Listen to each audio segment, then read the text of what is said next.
Salve rapaziada do canal, sejam bem-vindos a mais um vídeo. E no vídeo de hoje eu vou explicar para vocês tudo que vocês precisam saber sobre os carboidratos na sua alimentação voltados para a hipertrofia.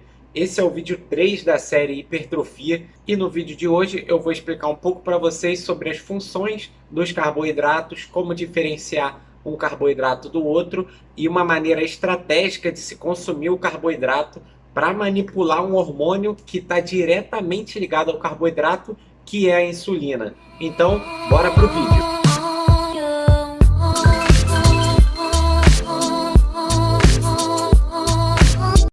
Os carboidratos, eles têm esse nome porque eles são formados por moléculas de carbono e hidrogênio.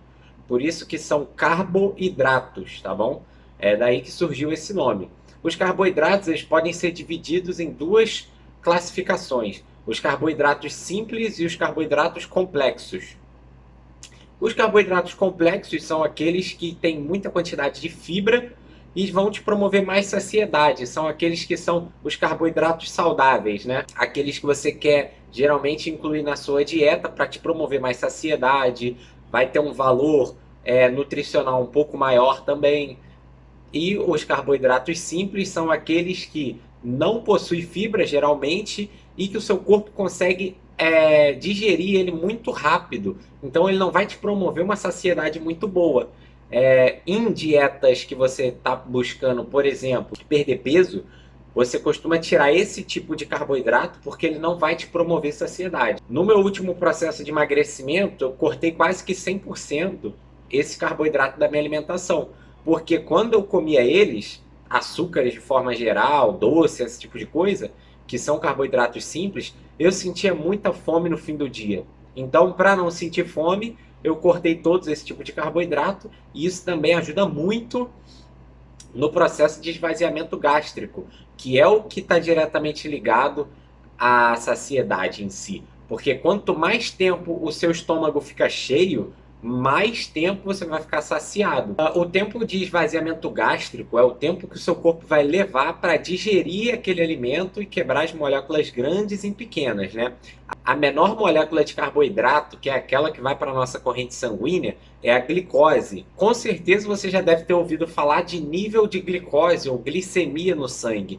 Isso está ligado à quantidade de glicose, de moléculas de glicose presente no seu sangue. E se você assistiu o meu primeiro vídeo, não assistiu, link aqui também, eu falei de glicogênio muscular. O glicogênio é uma das principais fontes de energia no seu músculo. E o glicogênio nada mais é que glicose ligado a moléculas de água. Então, se você não tiver glicose, provavelmente você não terá glicogênio também. Por que que é tão essencial para a hipertrofia você ter uma quantidade certa ou uma quantidade ideal de glicose ou carboidratos na sua alimentação e na sua corrente sanguínea? Porque sem isso, você não vai ter energia suficiente para treinar, você vai ter dificuldade em se recuperar, falando de desgaste de treino.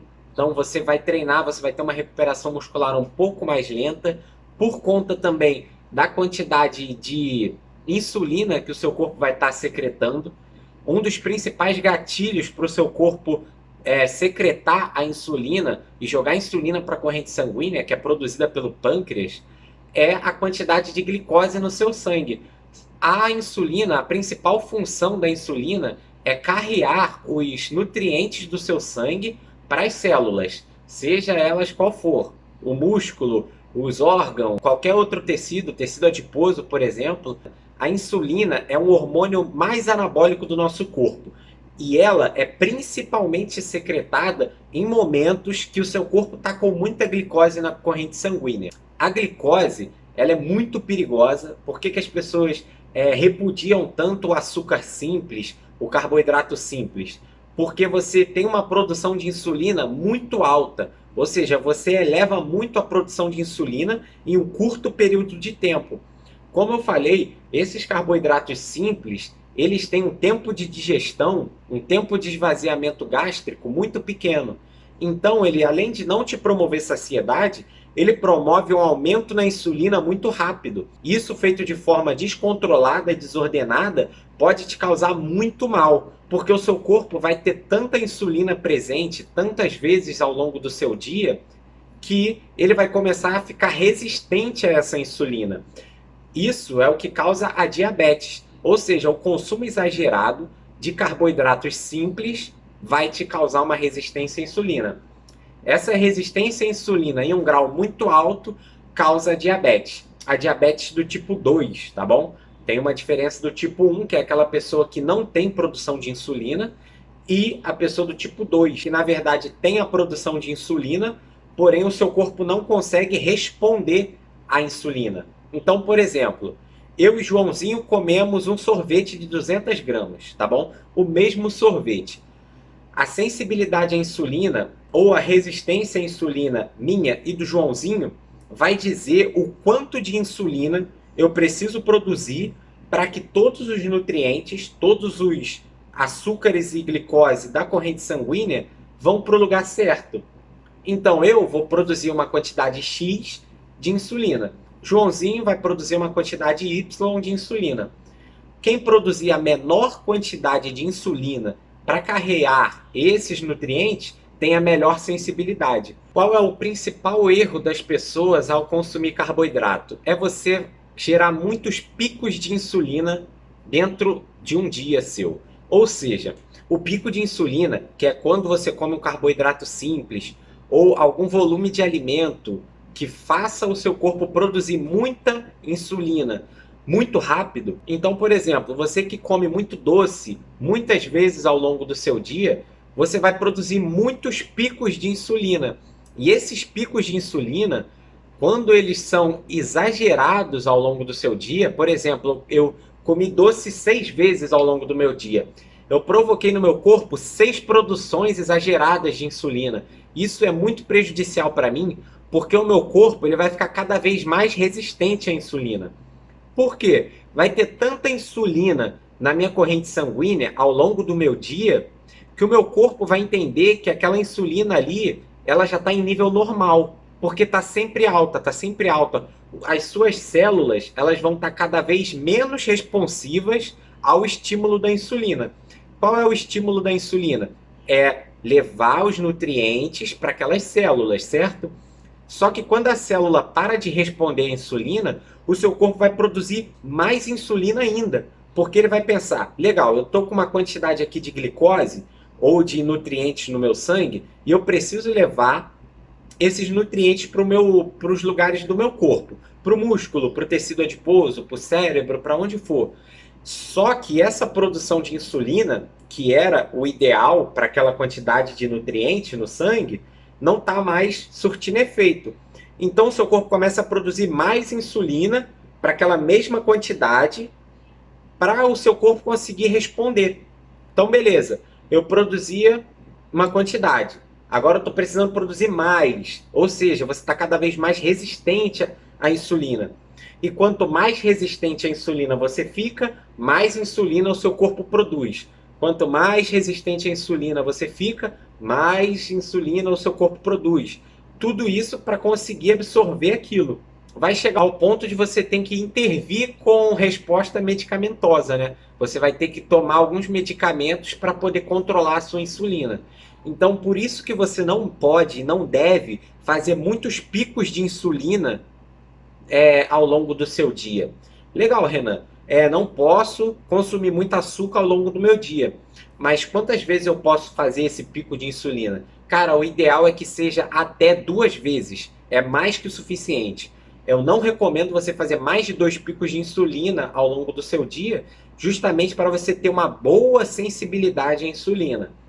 Então, você pode e deve consumir açúcares no seu dia. Açúcar, carboidrato simples, aquele de mesa mesmo, mas de forma inteligente.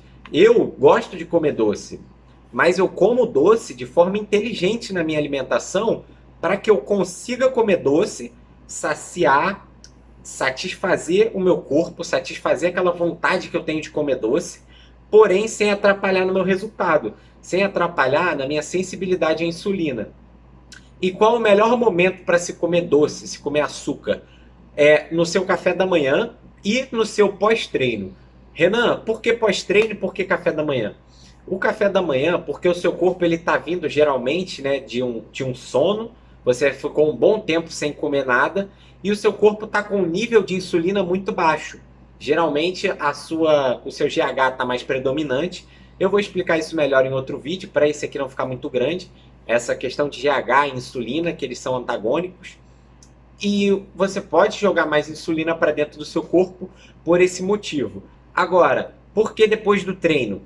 Depois do treino, porque o seu corpo ele sofreu um estresse muito grande, ele teve muito glicogênio depledado no seu treino, então ele está precisando recuperar o músculo, recuperar aquele glicogênio que ele perdeu no treino, e você fazer uma alimentação com uma boa quantidade de proteína e um carboidrato simples, com uma absorção rápida, vai promover um pico de insulina que vai fazer os nutrientes chegarem no seu músculo mais rápido, te promovendo, claro, um anabolismo um pouco maior, que é uma das características da insulina. Muito se ouve falar também do índice glicêmico dos carboidratos. E como funciona o índice glicêmico? O teste para saber o índice glicêmico de um alimento, ele é feito assim. A pessoa acorda em jejum e a primeira refeição dela vai ser, por exemplo, 100 gramas de batata. Aí eles vão pegar, depois de um certo tempo, vão aferir a glicose no sangue daquela pessoa e ver quanto de glicose tinha por conta daquela 100 gramas de batata que ela comeu. No dia seguinte, ela vai comer sorvete, por exemplo, e eles vão aferir do mesmo tempo, tá bom? Depois do mesmo tempo, a quantidade de glicose no sangue. E é a partir daí que eles criam um índice. O índice glicêmico é o tempo que vai levar para a glicose entrar no seu sangue e a quantidade de glicose que vai entrar no seu sangue depois de determinado tempo. Então, por exemplo, 100 gramas de batata e 100 gramas de sorvete levaram em 1 hora X glicose para a corrente sanguínea. Então, através daí, a 100 gramas de sorvete teve muito mais insulina, 100 gramas de sorvete teve muito mais glicose do que 100 gramas de batata. Então, logo, o índice glicêmico é um pouco maior no sorvete, é claro. Então, é assim que é feita a medição do índice glicêmico. O índice glicêmico agora ele está sendo um pouco mais desbancado por conta disso. Porque se entende que o índice glicêmico ele está diretamente ligado ao esvaziamento gástrico. Ou seja, se você consumir uma coisa de alto índice glicêmico, que tem uma digestão, um esvaziamento gástrico muito rápido, com certeza a insulina vai entrar mais rápido na sua corrente sanguínea. Mas se você mistura esse alimento de índice glicêmico alto com outro alimento com índice glicêmico baixo, você acaba criando uma refeição que tem um índice glicêmico médio. Porque pensa comigo, você tem um alimento que vai ter uma digestão lenta e um alimento que vai ter a digestão rápida. Quando você mistura os dois, você meio que dá uma balanceada na sua refeição. Aquela refeição teve alimento de digestão rápida e de digestão lenta. Então, no total, você teve uma refeição de digestão média, entendeu? Então, saber controlar também a combinação de alimentos é muito bom para você, estrategicamente, controlar o seu esvaziamento gástrico. Por exemplo, o whey protein é uma proteína, tá? Não está ligada a carboidrato, mas eu vou falar aqui para vocês entenderem esse lance de esvaziamento gástrico. Quando você consome o whey protein com água, ele vai ter um esvaziamento gástrico, uma digestão muito mais rápida do que se fosse com leite. Então, quando eu devo tomar whey protein com leite? Quando eu quero uma digestão lenta. Ou seja, por exemplo, eu vou tomar whey protein à noite. Eu não treinei, tá? Não é o meu pós-treino, mas eu usei ele para atingir a quantidade de proteína que eu precisava na minha dieta. Show! Por que não com água e por que com leite? Porque o seu corpo ele não vai necessitar de proteína, de aminoácido na corrente sanguínea agora. O seu corpo não está carente disso. Então não tem por que você ofertar uma coisa que o seu corpo não está necessitando no momento. Então você pode muito bem consumir o whey protein com leite para desacelerar essa digestão e promover uma liberação gradual de proteínas ali na corrente sanguínea, beleza?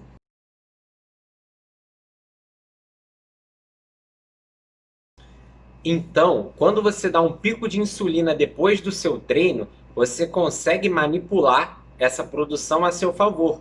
porque além de você estar aumentando muito a produção de insulina, favorecendo que os nutrientes cheguem mais fácil para o seu corpo, você ainda tem uma demanda muito grande de nutrientes no seu músculo. Então você consegue usar o pico de insulina depois do treino para absorver melhor as proteínas e os aminoácidos que você está consumindo junto da sua refeição pós-treino. Eu gosto muito de usar o pico de insulina pós-treino nesses momentos. Porém, eu não faço isso todos os dias. Só faço isso quando a minha alimentação ao longo do dia foi uma alimentação limpa. O que quer dizer isso, uma alimentação limpa? Uma alimentação que eu não tive muito consumo de açúcar, que aí eu vou conseguir ter um pico de insulina muito alto. Não adianta você querer fazer pico de insulina após o treino se você já faz pico de insulina ao longo do seu dia o tempo todo. Então, para o pico de insulina ser realmente efetivo, né, no seu pós-treino, você precisa utilizar o pico de insulina apenas no pós-treino. Não adianta você fazer vários picos de insulina ao longo do seu dia, que o seu tiro vai estar saindo pela culatra. A sua insulina vai estar muito alta o tempo todo ao longo do seu dia e você não vai conseguir promover uma diferença de insulina plasmática, que é aquela insulina no seu sangue, grande demais com relação ao resto do seu dia. Então, se o dia todo a sua insulina está alta, não faz sentido você querer aumentar muito mais a sua insulina depois do seu treino para melhorar um pouco a absorção daqueles nutrientes do seu pós-treino. Então, pico de insulina estratégico, ele só é interessante se você não faz outros picos de insulina ao longo do seu dia. E como fazer esse pico de insulina? O pico de insulina é muito simples. É só você consumir um alimento com esvaziamento gástrico alto, ou seja, um alimento que você vai conseguir digerir rápido, que tenha um alto volume de carboidratos simples, que é aqueles carboidratos que vão ser digeridos rápidos também, para promover um aumento de glicose no seu sangue muito alto e muito rápido. No meu último pico de insulina, eu usei o doce de leite do Choquito. Geralmente, no meu pico de insulina, eu uso fontes de açúcares, por exemplo. Tipo doce de leite, chocolate, esse tipo de coisa. Tem um esvaziamento gástrico muito alto, porque além de ser pouca quantidade, pouco volume de alimento, tem uma densidade de carboidratos muito grande. E eu, junto com esse carboidrato, eu coloco os nutrientes que eu quero que o meu corpo absorva mais rápido. Eu geralmente uso whey protein e creatina ou algum aminoácido que eu uso no meu pós-treino. E galera, para o vídeo de hoje era isso que eu queria trazer. Espero que vocês tenham gostado. Deixa o like aí no vídeo, comenta o que você achou, comenta o que você quer em próximos vídeos, se você quer que eu desenvolva um pouco sobre algum tema que você se interessa, se você tem alguma dúvida. Deixei meu Instagram aqui no primeiro link da descrição também. Se você quiser conversar comigo, me manda uma mensagem lá. Eu sempre respondo a galera que me manda mensagem, que me tira dúvida e tudo mais. E eu tô sempre postando conteúdo lá também. Espero que vocês tenham gostado e muito obrigado por ficar até aqui nesse vídeo. Valeu!